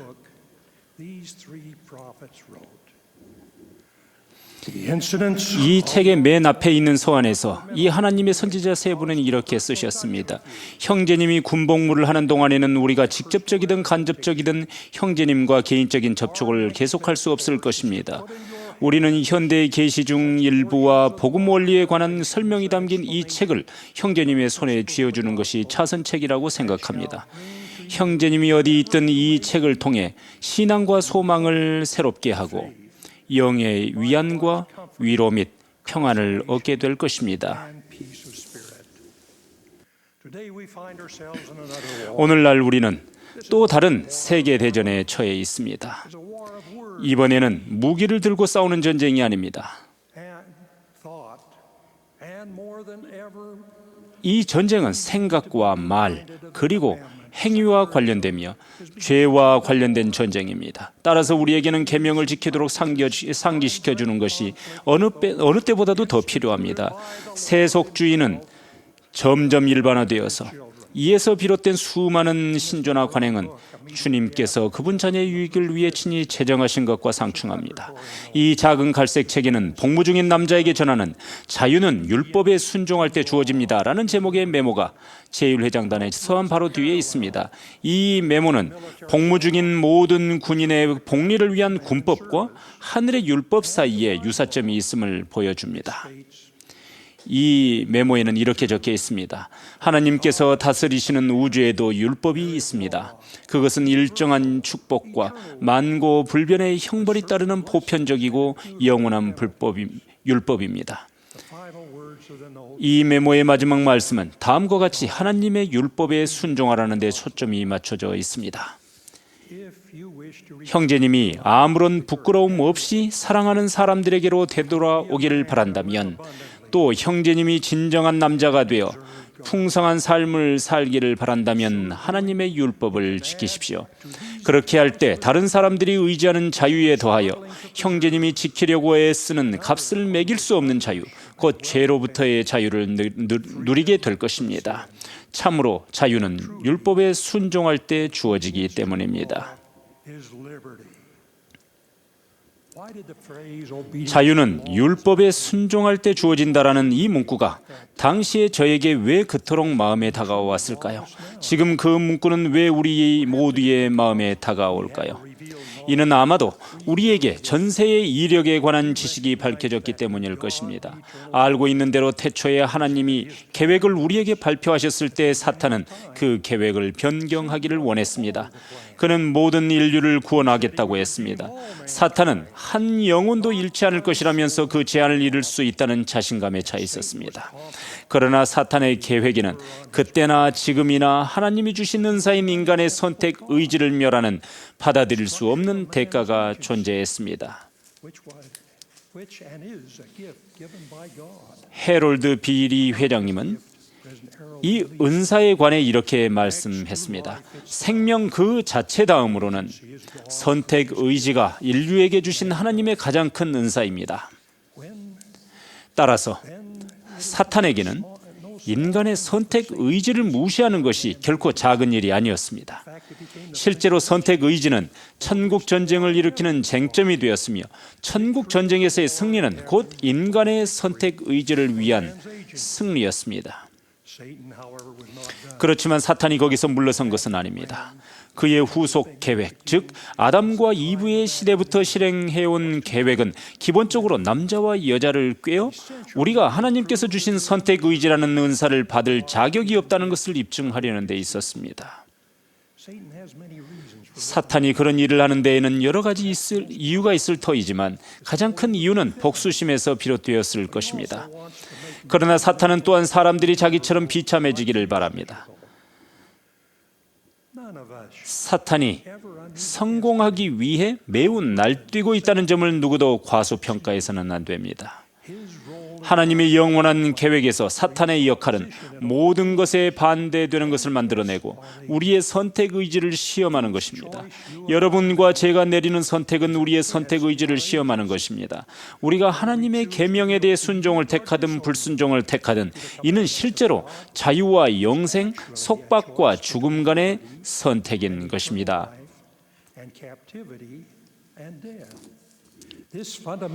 이 근본적인 교리는 니파이후서 2장 27절에 분명히 나와 있습니다.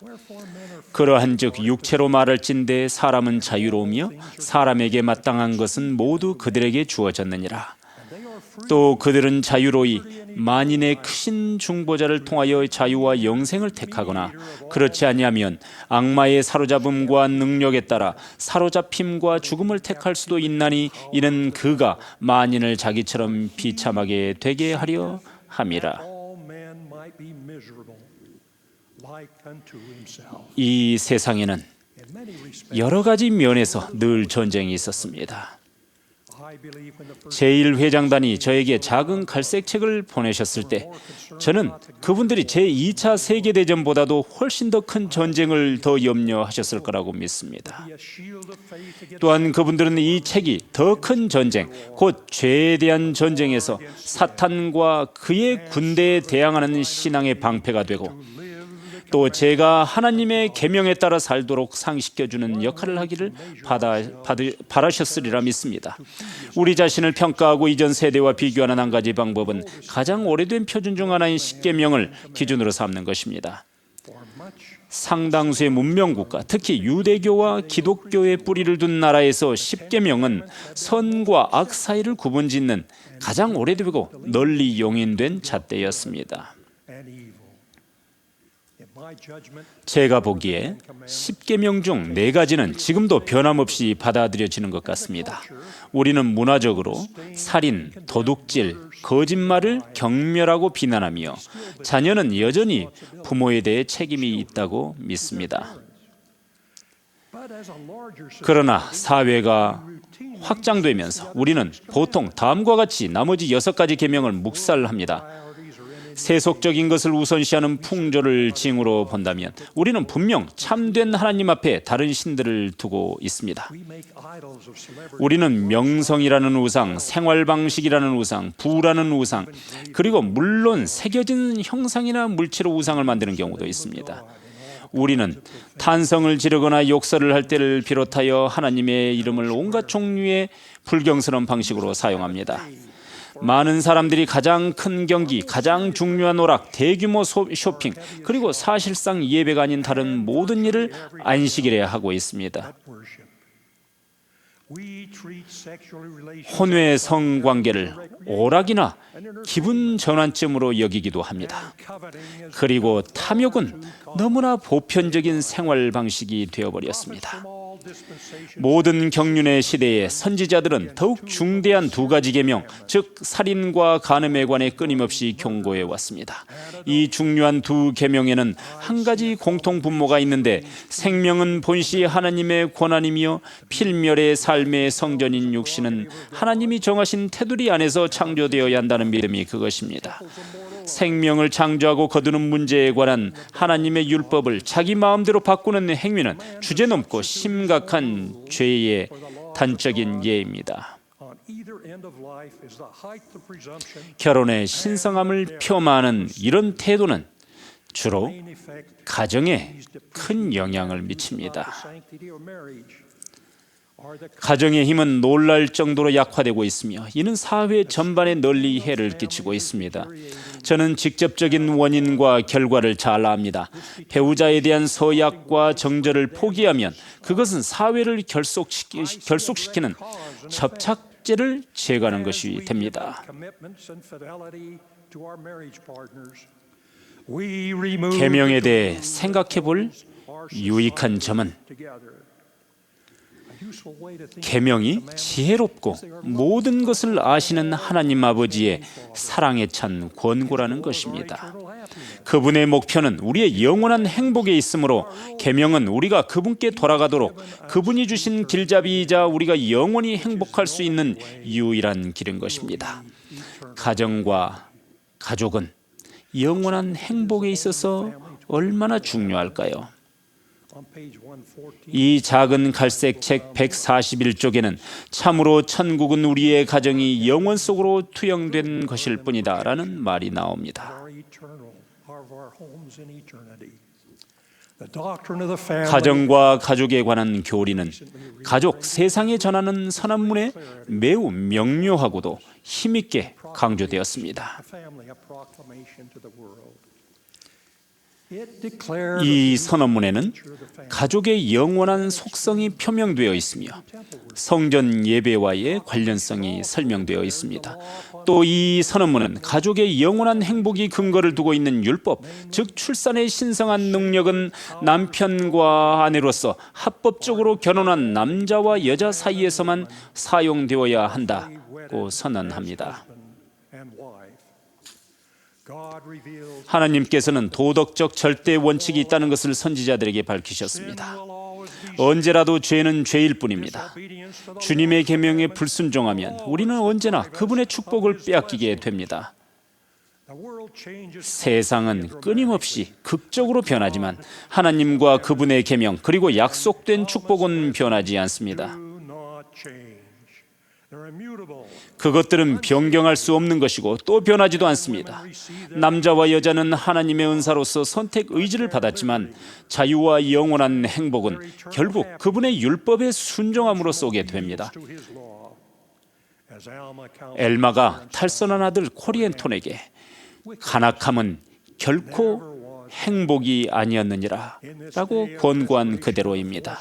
충만한 복음이 회복된 이 시대에 주님께서는 우리에게 계명에 순종함으로써 오는 약속된 축복을 다시금 밝혀주셨습니다.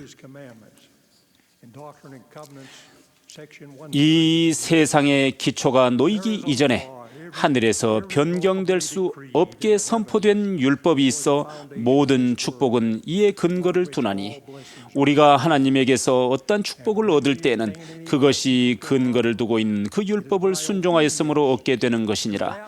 교리와 성약 130편 20절에서 21절까지의 내용입니다. 변치 않는 주님의 계명과 또 그 계명이 개인과 가족 그리고 사회의 행복과 안녕에 어떤 관련이 있는지를 더 강하게 표현한 교리는 분명히 경전 어디에도 없습니다. 도덕적 절대 원칙이 있을 뿐입니다. 주님의 계명에 불순종하면 우리는 언제나 그분의 축복을 빼앗기게 됩니다. 이 점은 결코 변하지 않습니다. 사회의 도덕적 표준이 흔들리고 있는 세상에서 예수 그리스도의 회복된 복음은 결코 흔들리지 않을 것입니다. 이 교회의 스테이크와 와드, 그 가족들과 각 회원들도 마찬가지입니다. 우리는 중요하다고 생각되는 계명만 골라서 지키려 해서는 안 되며 하나님의 계명을 모두 인정해야 합니다. 우리는 주님이 불변하시는 분임을 완전히 믿고 그분의 약속에 완전히 신뢰하며 확고부동해야 합니다. 저는 우리가 늘 언덕 위에 빛이 되고 결코 변하지 않으며 앞으로도 변하지 않을 계명을 지키는 본보기가 되기를 원합니다.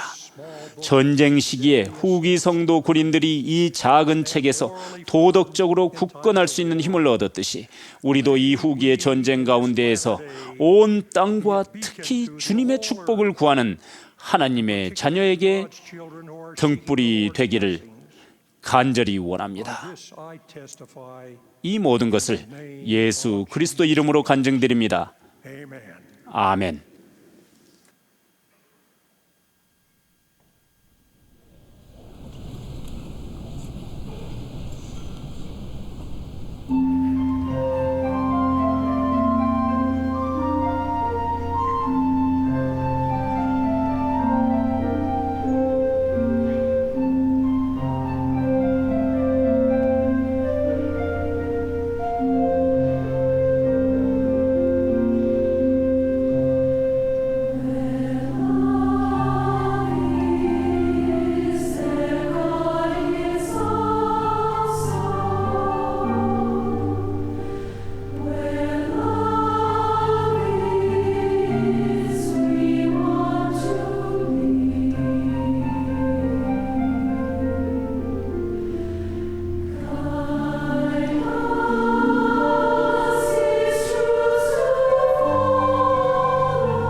We are grateful to the 오늘 Tabernacle. 아침 아름다운 음악을 들려주신 태버네클 합창단 여러분께 감사드립니다. 이제 이 모임의 마지막 연사로서 우리 선지자이신 토마스 S. 몬슨 회장님께서 말씀하시겠습니다.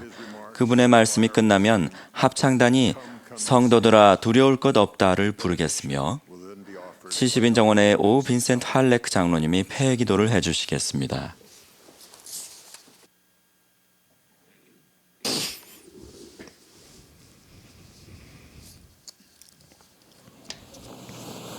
My beloved brothers and sisters, 사랑하는 형제자매 여러분, 오늘 아침 여러분과 함께하게 되어 얼마나 감사한지 모릅니다. 제가 여러분께 말씀을 전할 때 여러분의 신앙과 기도가 함께하길 간구합니다. 오랜 세월 동안 사람들은 평안과 행복에 이르는 방법뿐만 아니라 이 필멸의 삶과 그 위치 그리고 목적에 대해 알고 또한 이해하고자 노력해 왔습니다. 우리 모두도 그러한 노력을 기울입니다. 모든 인류는 그러한 지식과 깨달음을 얻을 수 있습니다. 그 지식과 깨달음은 영원한 진리 안에 담겨 있습니다. 교리와 성약 1편 39절에는 다음과 같이 나와 있습니다. 보라, 또 바라보라. 무릇 주는 하나님이요 영은 증거하나니 그 증거는 참되며 참된 것은 영원 무궁토록 존재하느니라. 한 시인은 이렇게 적었습니다. 천지 다 무너지고 또한 멸해도 진리만이 모든 것 이기고 영원히 빛나리. 어떤 이들은 이런 질문을 합니다. 그런 진리를 어디서 찾을 수 있으며 어떻게 인식할 수 있습니까? 주님은 1833년 5월 오하이오주 커틀랜드에서 선지자 조셉 스미스에게 주신 계시에서 이렇게 말씀하셨습니다. 진리는 사물의 현재와 과거와 미래에 대한 지식이니 진리의 영은 하나님께로 말미암느니라. 그리고 어느 사람도 그의 계명을 지키지 아니하고는 충만함을 받을 수 없느니라. 하나님의 계명을 지키는 자는 진리와 빛을 받나니 드디어는 진리로 영화롭게 되며 모든 것을 알게 되느니라. 얼마나 놀라운 약속입니까? 하나님의 계명을 지키는 자는 진리와 빛을 받나니 드디어는 진리로 영화롭게 되며 모든 것을 알게 됩니다. 복음의 충만함이 회복되어 빛이 주어진 이 시기에 우리는 진리를 찾고자 좌표가 없는 바다를 항해하거나 지표가 없는 도로를 여행할 필요가 없습니다. 사랑의 하나님 아버지께서는 우리의 진로를 구상해 놓으셨고 순종이라는 확실한 지침을 주셨습니다. 하나님의 계명에 순종할 때 우리는 진리를 알게 되며 우리가 갖고 있는 가장 커다란 질문에 답을 얻게 됩니다.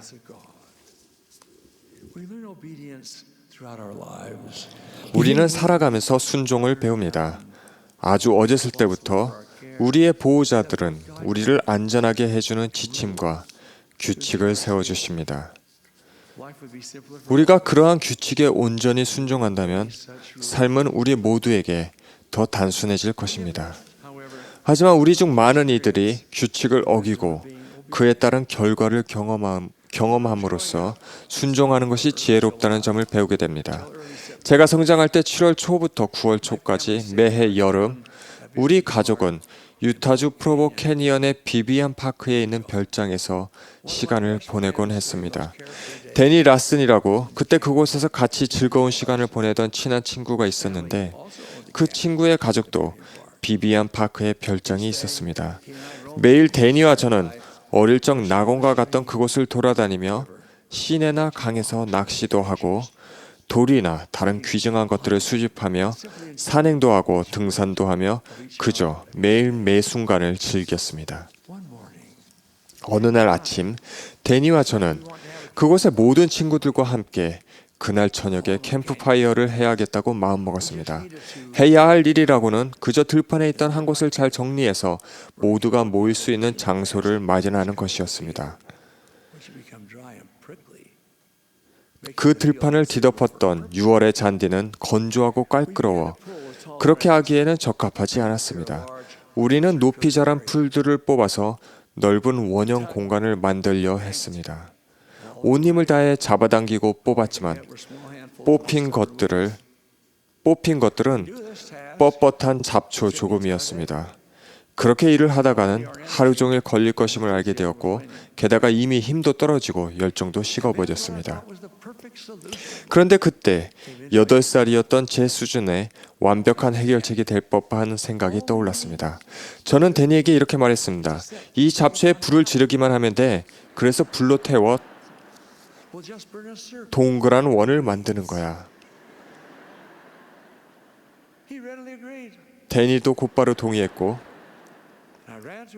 그래서 저는 성냥을 좀 구하러 저희 별장으로 달려갔습니다. 8살이라는 어린 나이에 성냥을 사용해도 된다고 생각하는 분들이 있을까봐 저희들은 어른들이 지켜보지 않는 상황에서는 성냥 사용이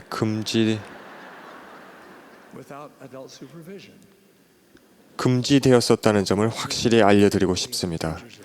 저희 둘 다 불의 위험성에 대해서는 거듭 경고를 받았었습니다. 하지만 저는 가족들이 성냥을 두는 곳을 알고 있었고 또한 단지 캠프파이어 장소만 마련하면 되는 것이었습니다. 2번 생각할 겨를도 없이 저는 별장으로 달려가서는 보는 사람이 없는 걸 확인하고 성냥 조금을 치고는 재빨리 주머니에 숨겼습니다.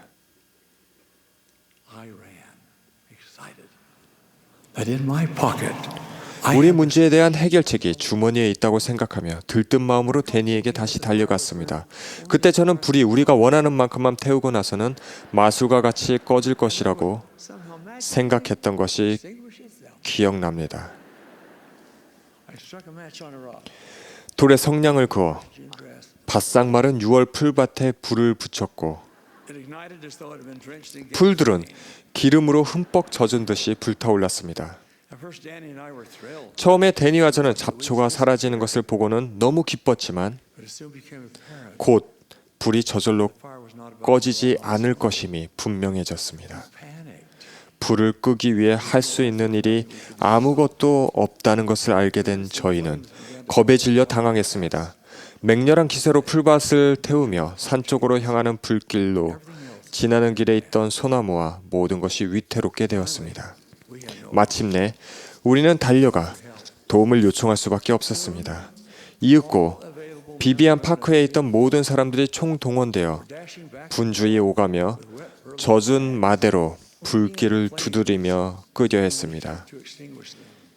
몇 시간이 지난 후 드디어 마지막 불씨를 잡았습니다. 오래된 소나무들도 불길이 닿을 뻔했던 집들도 무사했습니다. 데니와 저는 그날 어렵지만 중요한 교훈 몇 가지를 배웠는데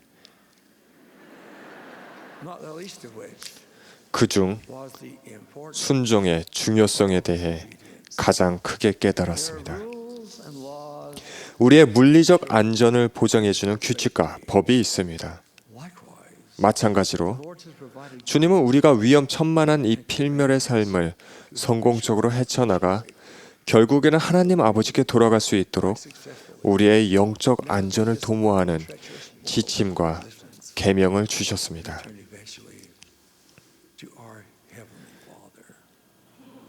수세기 전 동물을 희생물로 바치는 전통에 익숙해 있던 세대들에게 사무엘은 이렇게 단호하게 선언했습니다. 순종이 제사보다 낫고 듣는 것이 수장의 기름보다 나으니.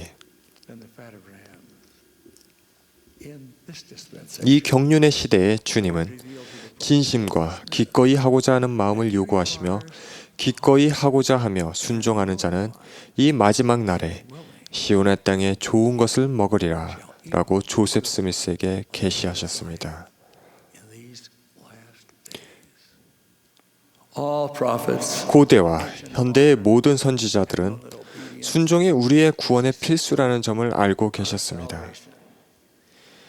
니파이는 이렇게 선언했습니다. 내가 가서 주께서 명하신 일들을 행하겠나이다.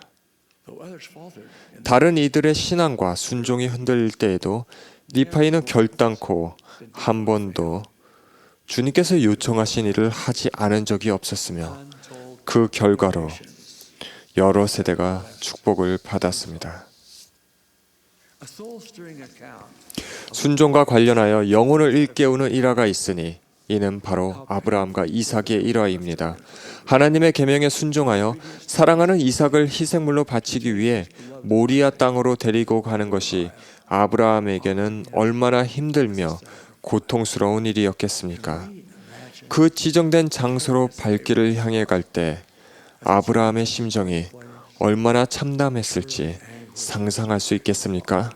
분명 그가 이삭을 결박해 제단 위에 놓고 칼을 들어 그를 살해하려 했을 때 그의 몸과 마음은 괴로움으로 심히 고통스러웠을 것입니다. 하지만 주님을 믿는 흔들리지 않는 신앙과 겨전한 신뢰로 그는 주님의 명에 응했습니다. 그때 임했던 그 아이에게 내 손을 대지 말라. 그에게 아무 일도 하지 말라. 내가 내 아들 내 독자까지도 내게 아끼지 아니하였으니 내가 이제야 내가 하나님을 경외하는 줄을 아노라. 라는 말씀은 얼마나 영광스럽고 또 이를 들은 아브라함은 얼마나 경이롭고 기쁜 마음이었겠습니까? 아브라함은 시련과 시험을 받았으며 주님은 그의 충실함과 순종에 대한 상으로 이러한 영광스러운 약속을 주셨습니다. 내 씨로 말미암아 천하 만민이 복을 받으리니 이는 내가 나의 말을 준행하였음이니라.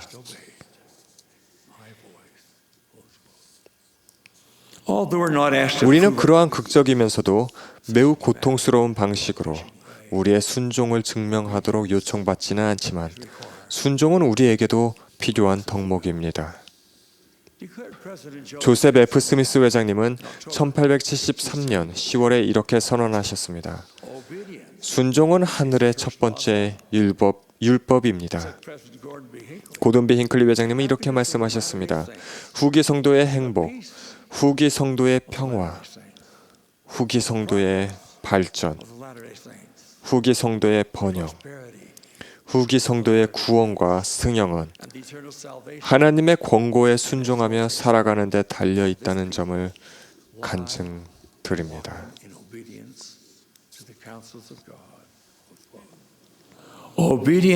순종은 선지자들의 공통된 특징입니다. 여러 세대 동안 순종은 그들에게 힘과 지식을 부여해 주었습니다. 우리 역시 그러한 힘과 지식의 근원을 누릴 수 있는 자격이 있음을 깨달아야 합니다. 하나님의 계명을 지키기만 하면 오늘날 우리 모두가 누릴 수 있습니다. 여러 해 동안 저는 특별히 충실하고 순종적인 수많은 분들을 보아왔으며 그분들은 제게 축복과 영감을 주었습니다. 그러한 분들 중 두 분에 관한 이야기를 여러분과 나누고 싶습니다. 월터 크라우스는 교회 충실한 회원으로 제2차 세계대전 후 그때 당시 동독 지역에서 가족과 함께 살았습니다. 당시 그 지역의 억압된 자유로 여러 어려움을 겪었지만 크라우스 형제님은 주님을 사랑하고 섬겼습니다. 그는 충실히 그리고 성실하게 자신이 맡은 각각의 임무를 성취했습니다. 다른 한 분은 헝가리 출신의 유한 덴도르퍼 형제님입니다. 그분은 독일에서 교회에 개종하셔서 17세였던 1911년에 그곳에서 침례를 받았습니다. 그 후 얼마 안 있어 헝가리로 다시 돌아갔습니다. 제2차 세계대전 후 그는 고향 데브렌체에서 사실상 포로가 되었습니다. 헝가리 사람들도 역시 자유를 박탈당했습니다. 월터 크라우스 형제님은 덴도르퍼 형제님을 몰랐는데 그분의 가정복음 교사로 지명받아 정기적으로 방문하라는 임무를 받았습니다.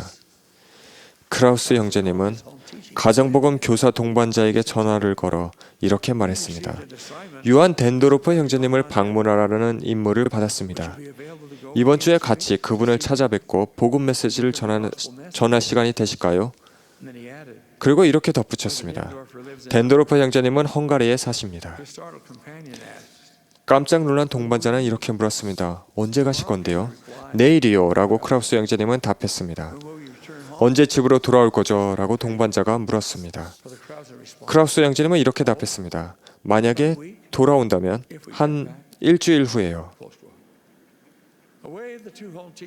그렇게 두 명의 가정복음 교사는 덴도르퍼 형제를 방문하기 위해 집을 나서 독일의 북동 지역에서 헝가리 데브레첸으로 기차와 버스를 타고 갔습니다. 거리가 상당한 여정이었습니다. 덴도르퍼 형제는 전쟁 전부터 가정복음 교사가 없었습니다. 주님의 두 종을 본 그는 그들의 방문에 대한 감사로 마음이 벅찼습니다.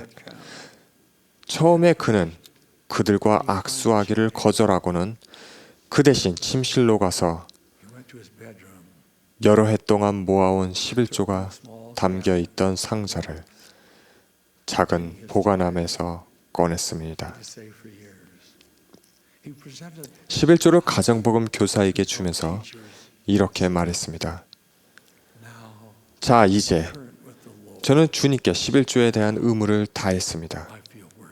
이제 주님의 종들과 악수하기에 합당하다고 생각됩니다.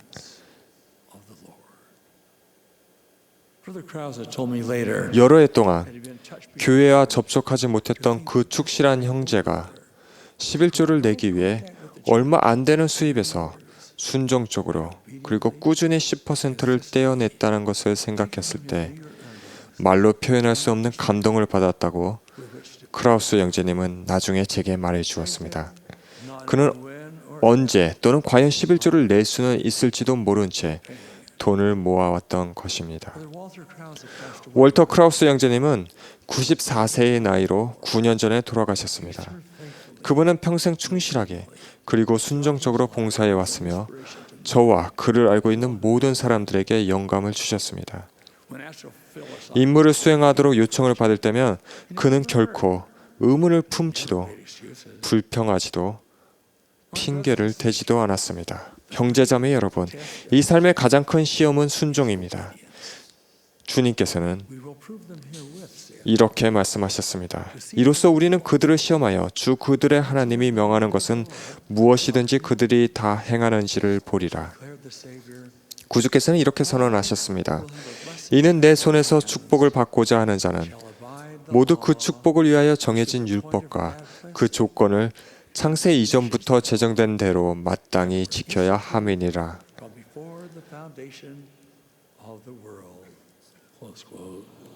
순종과 관련하여 구주보다도 더 위대한 모범을 보이신 분은 없습니다. 바울은 그분에 대해 이렇게 말했습니다. 그가 아들이시면서도 받으신 고난으로 순종함을 배워서 온전하게 되셨은즉 자기에게 순종하는 모든 자에게 영원한 구원의 근원이 되시고 구주께서는 완벽한 삶을 사시고 그분의 성스러운 사명을 이행하심으로써 하나님에 대한 진정한 사랑을 보이셨습니다. 그분은 결코 오만하지 않으셨습니다. 결코 교만으로 부풀지 않으셨습니다. 결코 불충실하지 않으셨습니다. 그분은 언제나 겸손하셨습니다. 언제나 진실하셨습니다. 언제나 순종하셨습니다. 영에 이끌려 광야로 가서 속임수의 대가인 악마의 유혹을 받으실 때에도 40일 주야를 금식하고 굶주리셔서 육체적으로 약해져 있을 때에도 악마가 예수님에게 가장 매력적이며 유혹적인 제안을 했을 때에도 그분은 자신이 옳다고 알고 있는 것에서 벗어나지 않으심으로써 순종에 대한 신성한 모범을 우리에게 보여주셨습니다.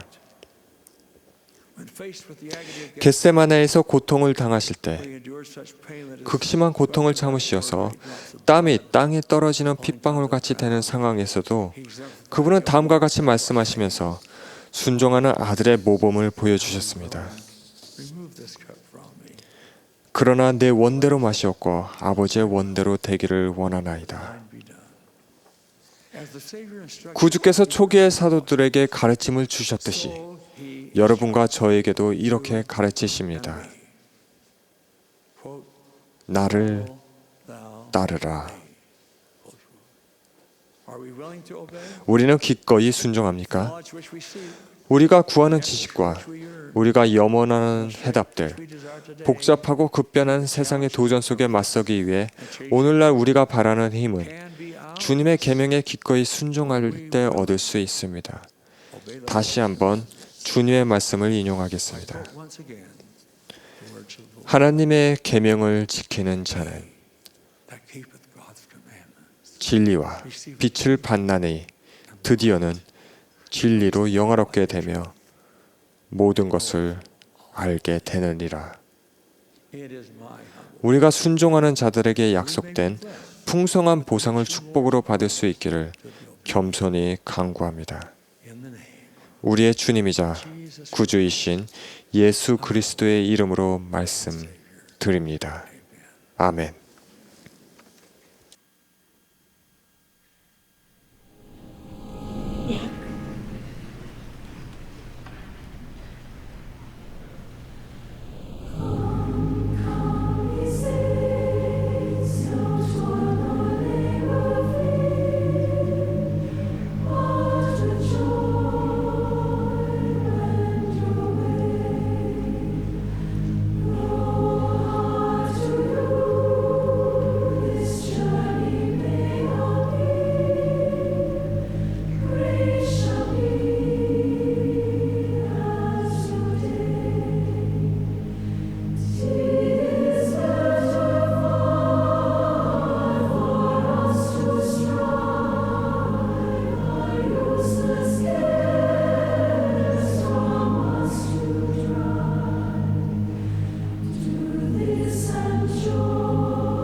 Our beloved Heavenly Father, 사랑이 많으신 하나님 아버지, 저희가 이제 연체대회를 이렇게 아름다운 봄날의 연체대회를 가지면서 겸손히 당신 앞에 저희에게 잘 알려진 당신의 사랑에 감사드립니다. 당신의 사랑이 저희들에게 영감을 준 당신의 종들의 말씀을 통해 저희가 많은 것을 느꼈습니다. 또한 저희가 이 말씀을 통해서 많이 고양되고 영감을 느낄 수 있음에 감사드립니다. 저희가 이제 모임을 마치고 저희가 당신의 들은 메시지에 더욱더 귀를 기울일 수 있게 도와주시고 저희가 그 메시지를 통해서 저희가 필요한 변화를 이루고 당신께도 가까이 나아갈 수 있게 도와주시옵소서. 또한 저희가 당신의 아들의 모범을 따라서 해야 할 일들을 할 수 있게 도와주시옵소서. 또한 저희 가운데 있는 저희 인생의 삶에 많은 축복을 주는 이런 당신의 선지자, 선견자, 계시자들의 메시지에 감사드리고 저희가 또한 당신께 가까이 갈 수 있도록 그런 메시지를 받을 수 있음에 감사드립니다. 또한 저희가 당신께 간구드리는 것은 저희를 위해 희생하신 당신의 아들의 희생을 기억하고 저희가 다음 모임을 잘 준비할 수 있게 도와주시옵소서. 이 모든 것을 예수 그리스도 이름으로 기도드립니다. 아멘.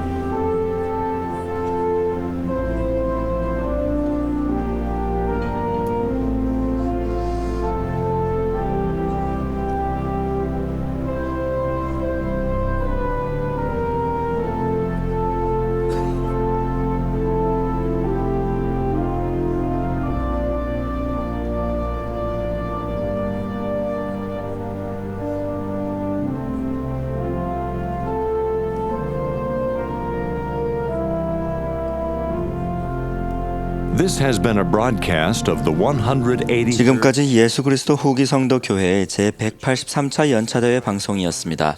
총관리 여관들과 교회 본부 여관들이 말씀했습니다. 음악은 몰몬 태버나클 합창단이 제공했습니다. 본 방송은 공공 서비스의 일환으로 보니빌 디스트리뷰션이 제공합니다. 사전 동의 없이는 본 프로그램을 복제, 녹음, 녹화 또는 다른 용도로 사용할 수 없습니다.